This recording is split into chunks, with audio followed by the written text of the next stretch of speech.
Brasil, 1958. A indústria automobilística lança o primeiro carro. João Gilberto grava o primeiro disco. Nasce a bossa nova. O povo se diverte com as chanchadas da Atlântida. A Dalgisa Colombo vence o concurso Miss Brasil. A tenista Maria Esther Bueno vence o torneio de Wimbledon. O país está feliz.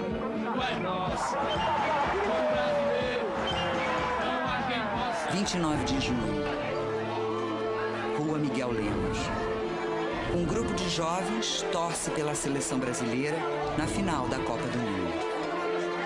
Naquela época não tinha televisão, né? A gente assistia o jogo na porta do bar, com um alto-falante grandão que instalavam lá, e a gente ficava ouvindo o jogo ali, comemorava ali. Tudo que acontecia no Rio acontecia em Copacabana. Os grandes prédios, as grandes referências da cidade de charme, glamour, né? A alta sociedade estava toda instalada em Copacabana. Copacabana é o grande cenário, a grande cena carioca onde as coisas acontecem. E quase todas aconteceram para o bem, em 58. Calcanhar para Zagallo, Zagallo prepara-se, tem Pelé, levantou, Pelé entrou de cabeça para o Henrique, O Brasil vence a Suécia por 5-2 e pela primeira vez é campeão mundial de futebol. Abraçam-se os cronistas, abraçam-se no centro de campo. Brasil campeão do mundo, vitória de 5-2. E na minha chegada, na minha rua,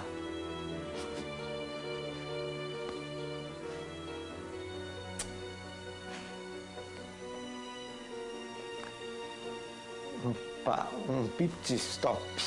Não sou da Fórmula 1, mas de vez em quando a gente tem que dar uma parada. Foi qualquer coisa assim de extraordinário, porque eu estou pensando que está tudo vazio, que não havia ninguém, então foram me carregando de onde eu estava no carro, me tirando e me levando até a entrada do apartamento onde eu morava. E eu parecia até um presidente da República. 15 dias depois da festa da vitória, uma tragédia choca o país. Uma jovem de 18 anos é jogada de um prédio em Copacabana. O nome dela, Aida Cury.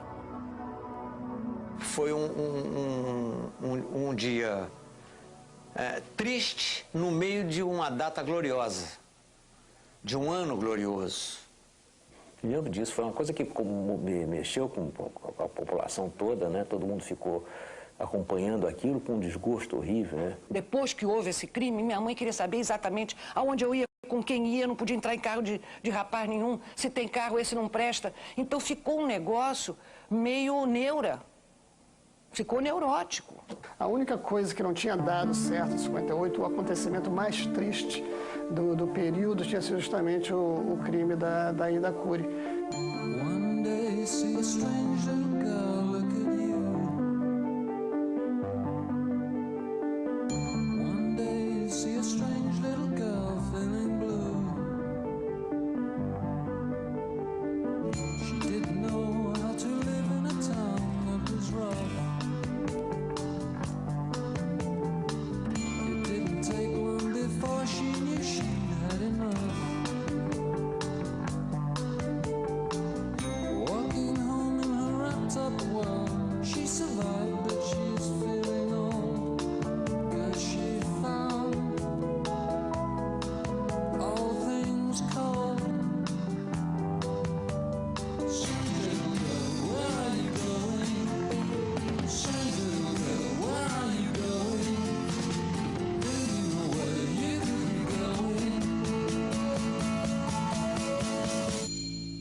Boa noite.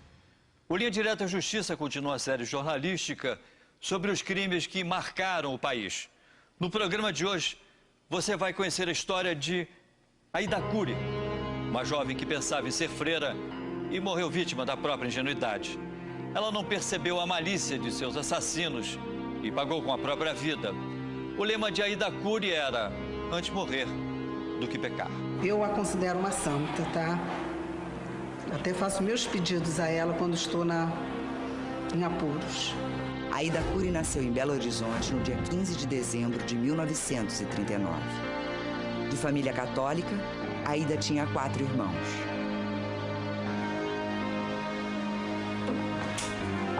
Aos 4 anos, Aida se torna órfã de pai.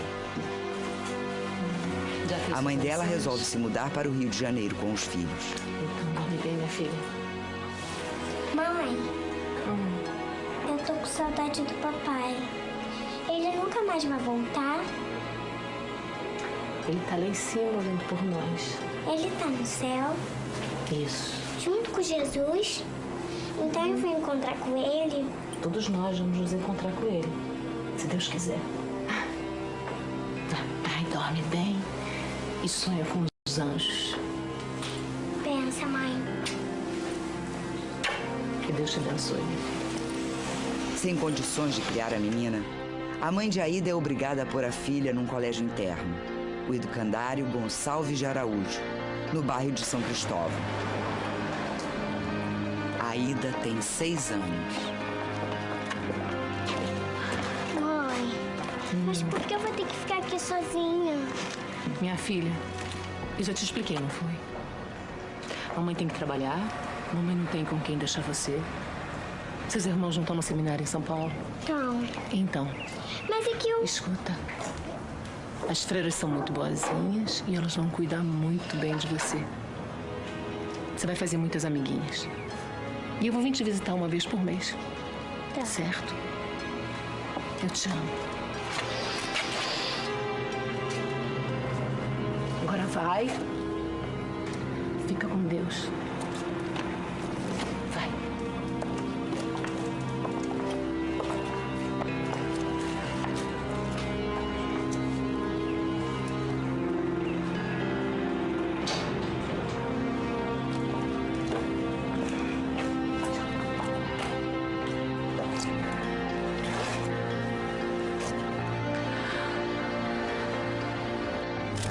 Aida se adapta bem ao regime severo do educandário. Ela se torna uma referência para as outras internas. Até hoje, as amigas lembram de Aida com saudade e admiração.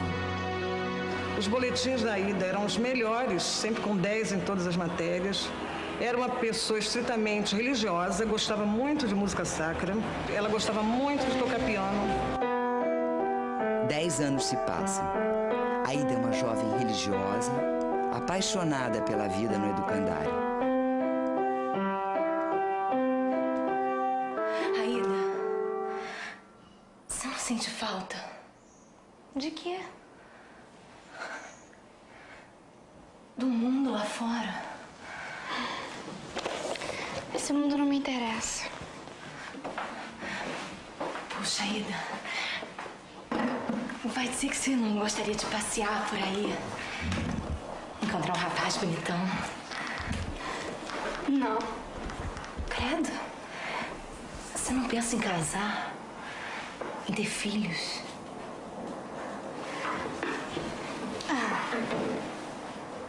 Se um dia eu encontrar um rapaz de confiança,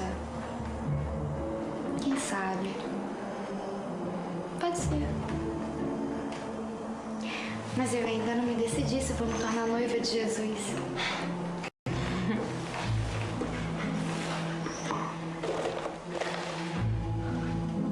É porque naquela época as meninas tinham essa coisa da Cinderela, que ia chegar um príncipe encantado e que ia resolver toda a sua vida, ia te levar para algum lugar e você ia ser feliz para sempre. Era uma pessoa que comungava todos os dias e ela falava muito sobre Jesus, sobre a caridade, sobre as virtudes. Era, assim, uma pessoa fora do comum. Nós aprendíamos a ser boas donas de casa, nós éramos educadas para o lar também, sempre com o espírito voltado para a religiosidade.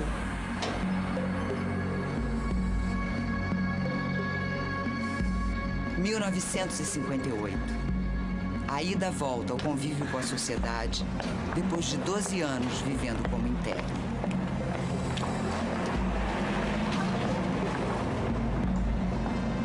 Imagine uma criança entrando aos 6 anos de idade numa escola, só saindo aos 18 anos. Que experiência ela teria do mundo? Nenhuma. Mãe! Tá.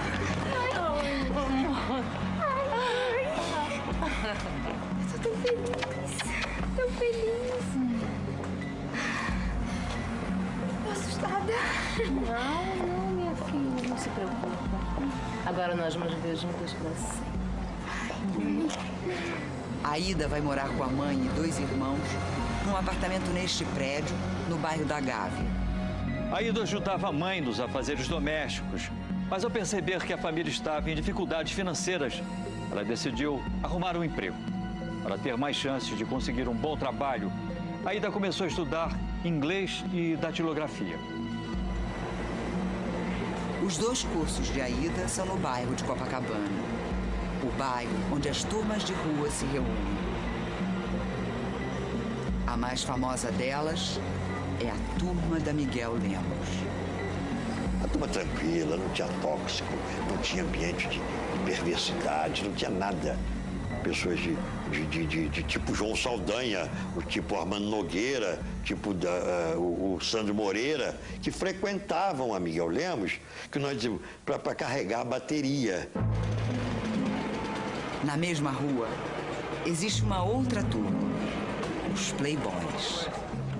Então, aquela influência nossa era um outro caminho. E a dele já era mais o negócio do Elvis Presley, o negócio da juventude transviada, do James Dean, aquela coisa, né? Era uma juventude mais rebelde, né? A Bossa Nova, na verdade, era uma juventude comportada. No meio desta juventude rebelde, 4 nomes vão estampar as páginas policiais ao serem acusados num crime monstruoso. Ronaldo Guilherme de Souza Castro. Ronaldo era um jovem de 19 anos, boa pinta para a época. Cássio Murilo Ferreira da Silva, 16 anos. A mãe dele trabalhava no Ministério da Indústria e Comércio e o padrasto dele era um homem de bem, um homem sério. Manuel Antônio da Silva Costa, 18 anos. Meu constituinte, coitado, aplicaram esse epíteto de playboy sem vintém, porque realmente ele não tinha vintém e também não era playboy. E o porteiro, Antônio João de Souza, 26 anos, que trabalhava num prédio onde aconteceu o crime. Os jovens Cássio e Ronaldo tinham algumas coisas em comum. Eram ricos, péssimos alunos na escola, gostavam de colecionar garotas. Ronaldo era o mais sedutor.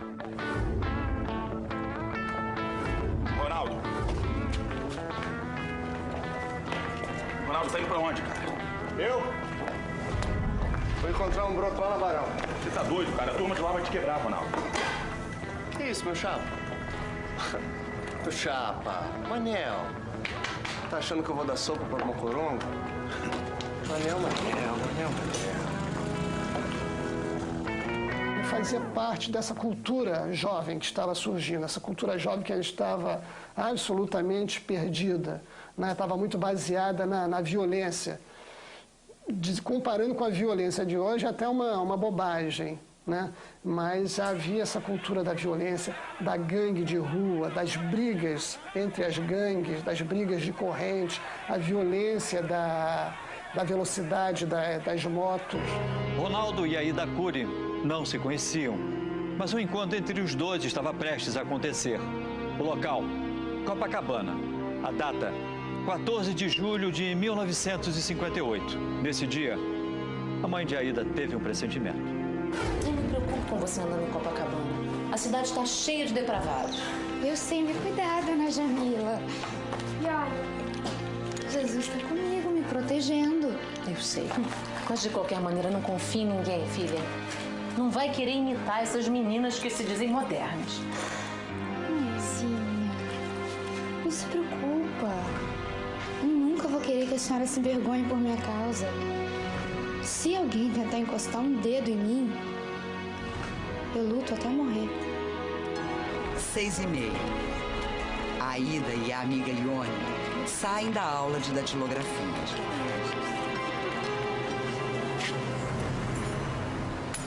Ei, garoto. chaveiro de vocês caiu. O chaveiro de vocês, aqui. É seu? Não, não é meu não. Meu também não. Ah, não? Ah, então deve ser meu. Eu sou tão distraído, sabe? Eu tenho tantas chaves que às vezes até eu mesmo me confundo. Vocês estão indo pra onde? Eu vou levar minha amiga no ponto de lotação. Não, que absurdo. Um broto tão bonito andando de lotação. Eu levo você de carro, se você quiser. Quer? Não, não precisa. Qual o seu nome? O nome dele é Aida, o meu é Ione. Ronaldo. Muito prazer aí.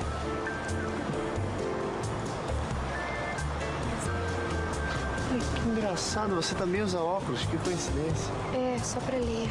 Só pra ler? Deixa eu checar uma coisa. Se o grau dos seus óculos é muito diferente dos meus. Nossa. Que tal? Gostou? Eu não vejo nada. Eu não vejo nada. Garotos, esse é um amigo meu, Manuel. Manuel, Aida, Ione, Manuel. Tudo bem? Como vai? Como vai? Tudo bem? Ione. Sabe que eu adoro esse nome? Ione. É mesmo? É. Você gosta de pipoca? Adoro. Vamos ver aqui. Você tem uma aliança? Que bonita a sua aliança. É de compromisso? Posso ficar de pé? Você sabe que minha mãe tinha uma aliança igualzinha a essa? Que coincidência, né? Coincidência. A Ida já tá ficando tarde, é melhor a gente ir embora. Vamos. Mas ele tem que devolver minha aliança e meus óculos. Ah, não. Eu só devolvo depois que você me falar um pouco mais sobre você. Faz isso, por favor. Faz isso. Eu faço sim. Eu faço porque eu sou muito mal. Olha, Ione, se você quiser, eu posso te acompanhar até o ponto. Aida, eu vou embora. Não, Ione, espera um pouco, por favor. Eu tenho que levar meu irmão na casa da minha tia, eu não posso me atrasar. Devolve as minhas coisas, por favor. Eu já disse que eu devolvo, claro que eu devolvo. Mas só depois que você me falar um pouquinho mais sobre você.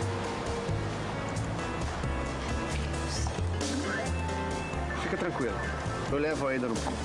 Ela tem que chegar em casa antes das 8, hein? Eu já disse, não precisa se preocupar. Eu vou cuidar muito bem da sua amiga. Até logo. Me leva lá? Claro. Vamos. Até logo. Então,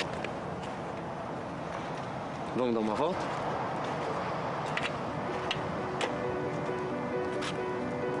Vamos? Por favor. Por que não? Por que não? Hoje em dia, uma menina de 12 anos, ela é muito mais alerta do que uma de 20 daquela época.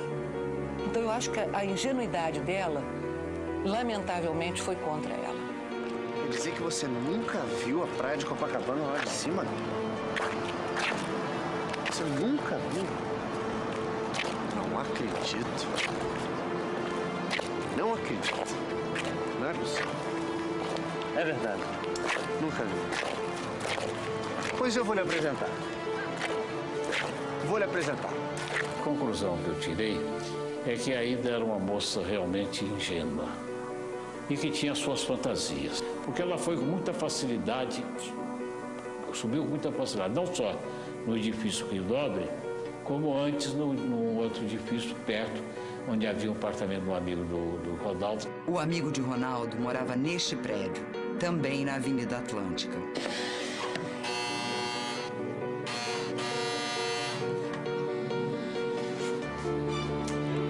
Acho que não tem ninguém em casa. Tá melhor eu ir embora. Não. Não, se antes você vê a paisagem mais bonita do mundo. Não. Então devolve os meus óculos. Seus óculos? Claro que eu devolvo.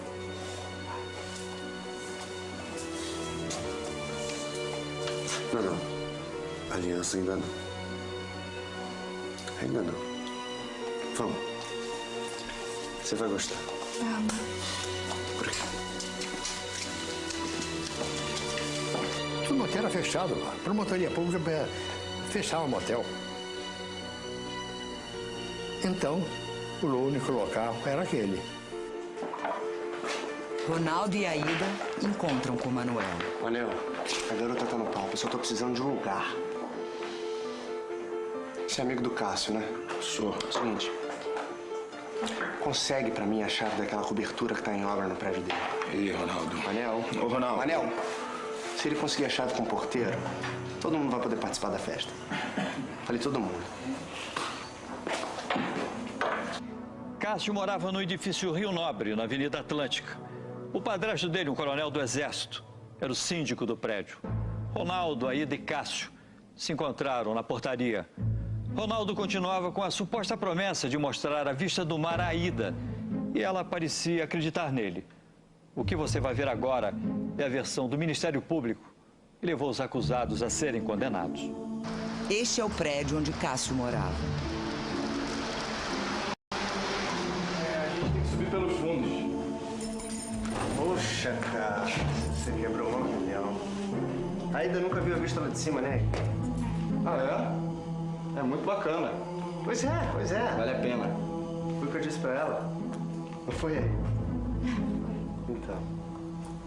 Vamos. Você vai gostar. Eu juro. Por aqui.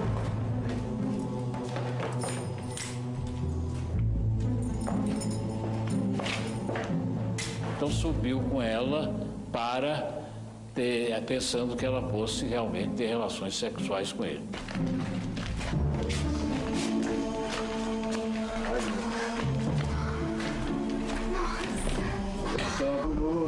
Nossa! Lindo! Beleza.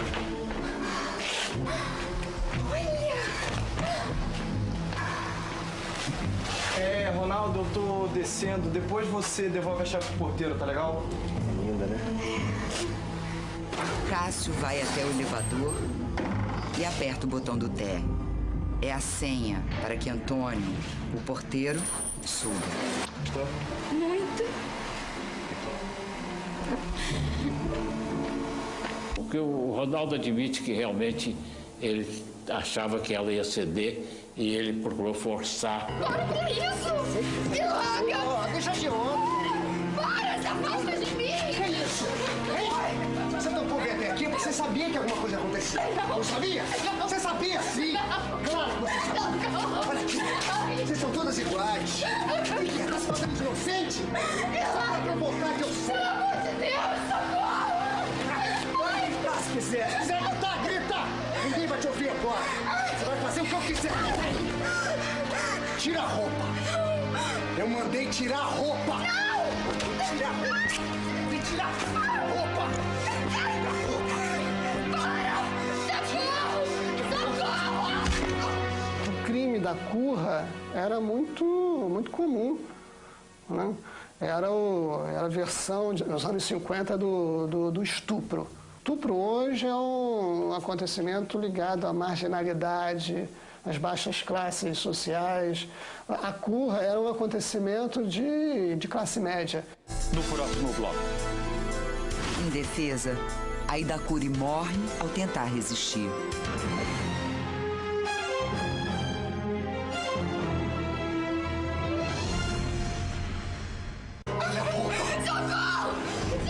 Cássio e o porteiro Antônio se juntam a Ronaldo na cobertura. Calma, garoto.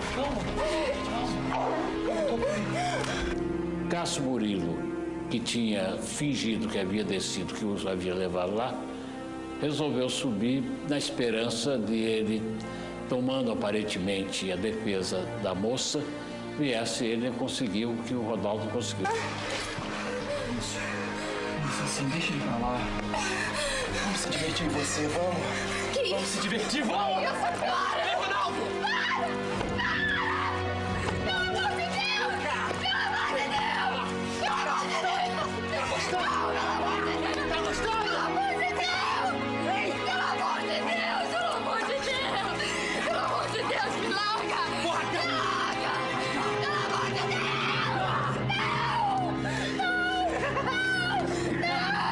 Não! Pelo amor de Deus! Ela teria resistido teria desmaiado e eles, supondo que ela estivesse morta, jogaram lá de cima, pura e simplesmente. Acorda, garota! Acorda! Merda! Merda! Merda!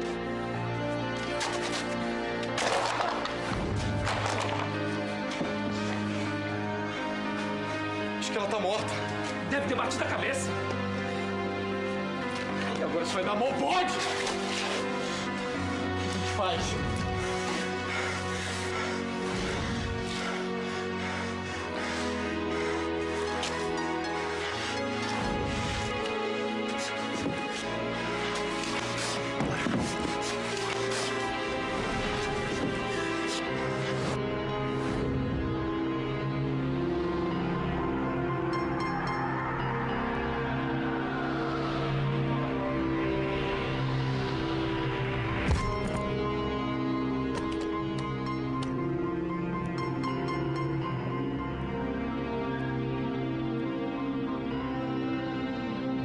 Vamos anular o que nós fizemos, joga lá de cima como se fosse um bicho?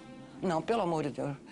Não, eu não consigo até hoje engolir legal.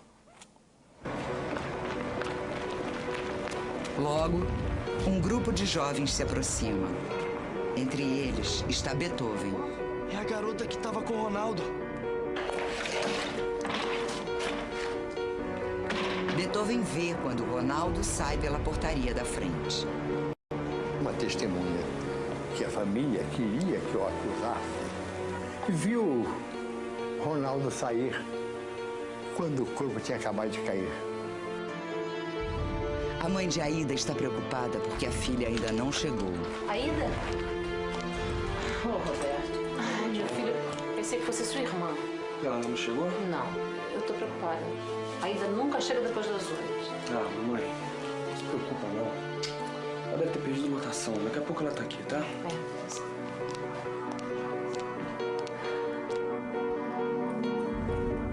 Quase uma hora depois, chega o irmão mais velho de Aida.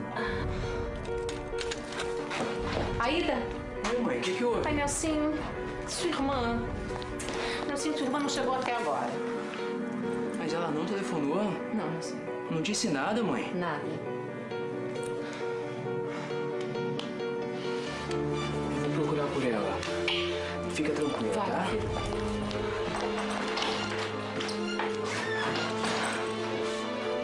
O irmão mais velho de Aida vai até a escola de datilografia em Copacabana. Sem sucesso, ele decide ir até o Hospital Miguel Couto. Em vão. Ele então volta a Copacabana e atravessa toda a rua Miguel Lemos até a Avenida Atlântica. Licença, Aida! Aida! Aida! Aida!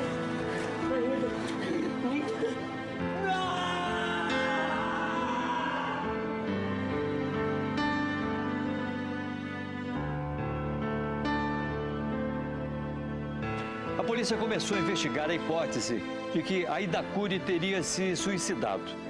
A família e as amigas, que conheciam bem a personalidade dela, sabiam que isso era impossível. O repórter Hélio Rocha levantou uma nova suspeita. O Hélio Rocha, conversando com aquela garotada ali da Miguel Lemos, acabou sabendo de tudo, inclusive a cessão daquele terraço pelo menor Cássio Murilo. A polícia prende Ronaldo, Cássio e o porteiro Antônio. Mas logo em seguida, eles conseguem o direito de responder ao crime em liberdade. O depoimento de Beethoven serviu para derrubar o falso álibi de Ronaldo. Ronaldo disse à polícia que estaria como amiga na hora em que o corpo de Aida caiu. O álibi dele chegou a ser confirmado por Cássio e pelo porteiro Antônio, que afirmou ter visto apenas Aida e Cássio trocando carícias. Mas por que Cássio e o porteiro queriam proteger Ronaldo? O promotor Pedro Henrique explica o motivo. Só o Cássio poderia estar lá impunemente. Não compreendeu agora o problema? Ele era menor, logo não podia ser processado criminalmente. O sepultamento causa comoção nacional. O caixão de Aida Cury é levado pelas amigas do educandário. O caso ganha as manchetes dos jornais. O jornalista Davi Nasser promove uma campanha implacável contra Ronaldo e reportagens na revista O Cruzeiro.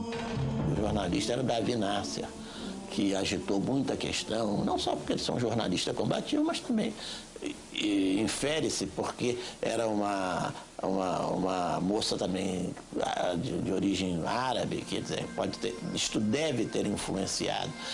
Ronaldo, o principal acusado, passa a ser conhecido em todo o Brasil. Mas todo mundo usou o óculos à la Ronaldo, como se usava na época. Porque o à la, né, era uma época que o inglês ainda não tinha tomado conta do mundo, então era em francês que era bacana, né? Era a língua chique, era o francês. Então era assim, óculos à la Ronaldo, e todo mundo usava, a juventude, obviamente, né? O óculos escuros do Ronaldo era a síntese do rock and roll, da lambreta, né? Da vida na rua, das gangues, da briga de correntes entre os jovens nas ruas de Copacabana. O julgamento aconteceu quase 2 anos depois do crime. Apenas Ronaldo e o porteiro Antônio foram julgados. Ronaldo foi condenado a 37 anos e 6 meses de prisão. E Antônio a 30 anos. A opinião pública achou a pena pesada demais e os advogados de defesa recorreram. Julgados novamente, Ronaldo e Antônio foram absolvidos. Quando veio o terceiro júri, as pessoas já estavam desinteressadas. Em outubro de 1963, Ronaldo foi condenado a 8 anos de prisão. Antônio, que fugiu logo depois de ser absolvido, nunca mais foi encontrado para ser julgado. Se não me falha a memória, eu vi uma vez em que ele foi lá em casa me levar uma galinha de presente. Manuel foi condenado a 1 ano e 3 meses de prisão por crime contra os costumes. Cássio, que era menor, nunca foi julgado. Mas anos depois ele se envolveu num novo crime. Cássio matou um homem. Teresópolis, agosto de 1967. Cássio, a namorada e mais um casal de amigos são repreendidos por um vigilante. Opa! Qual o problema, meu chapa? O problema é que isso aqui é um condomínio particular. E não dá pra ficar de sacanagem aqui dentro, não. É mesmo. O senhor sabe com quem tá falando? Não interessa. Documento, seu moleque. Documento, seu moleque. Olha aqui o documento. Olha o documento aqui, ó. Você quer o documento? Toma o documento. Olha o documento.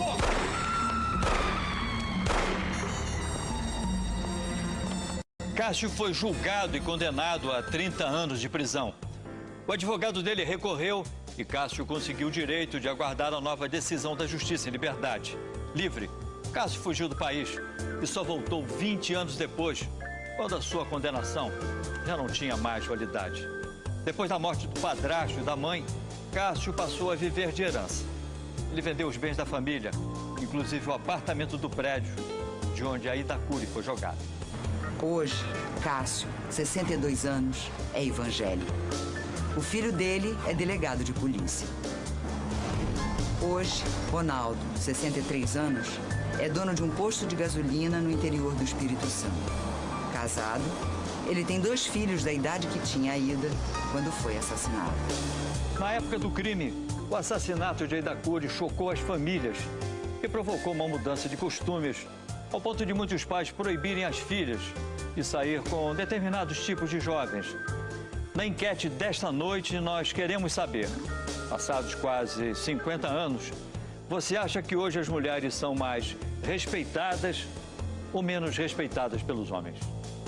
Opção A, mais respeitadas. Opção B, menos respeitadas. Acesse o nosso site na internet, www.globo.com/linha direta. Dê sua opinião. Daqui a pouco. Aida Cury deixa uma mensagem. Antes morrer do que pecar. E veja também, este homem é acusado de matar 2 irmãos que se recusaram a ter relações sexuais com ele. Graças à sua denúncia, ele agora está preso.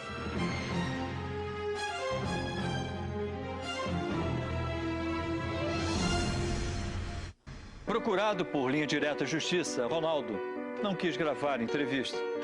Ele disse apenas uma frase: o Rio de Janeiro me absolveu. Os parentes de Aida preferiram não falar. Aida Cury virou nome de rua. O corpo dela está enterrado no cemitério do Caju. Na lápide, a frase: antes morrer do que pecar. A mesma frase dita por Maria Goretti, uma camponesa italiana que resistiu à fúria de um tarado sexual, pois não queria perder a pureza. Maria Goretti foi santificada pela Igreja Católica. Minha ida pode ter sido a Maria Goretti no Brasil. Foi uma luta pela honra, pela dignidade, pela família dela, pela congregação e pela instituição onde ela estudou. Chegou o momento dela, por isso eu tenho plena certeza, no meu modo de ver, que ela está no céu, pedindo por todos nós.